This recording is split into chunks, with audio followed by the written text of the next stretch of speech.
St. Patrick's Day brings out the spirit of good luck, and we're certainly lucky that the USS The Sullivans has called Buffalo home for the last 40 years, and she's lucky to have had the community rally around her after sustaining some serious damage over the last couple of weeks. This week's Heather's Weatherwise looks at the weather battles the ship has been facing.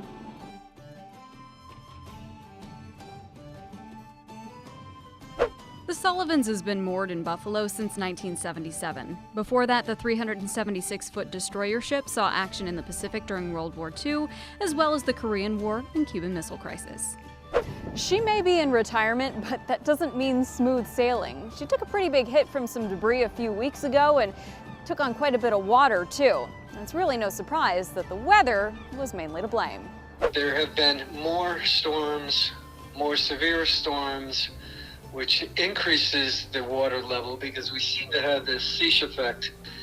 And with that high winds and high water come a lot of the debris, those items, whether they're logs, debris, or large chunks of ice, slam up against that hull, and it's just not thick enough to keep it from penetrating. February was certainly a turbulent month with intense cold, plenty of snow, lake ice, and a few of those windy days that Paul mentioned.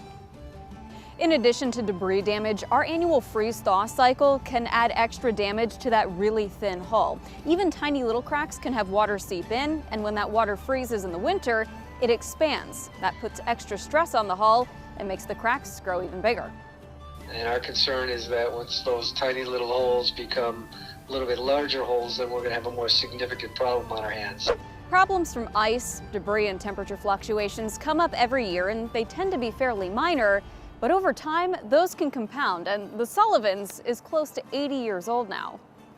But over the last few weeks, the Buffalo community has once again come together and raised a lot of the money needed to start repairs on the ship through the All Hands on Deck campaign.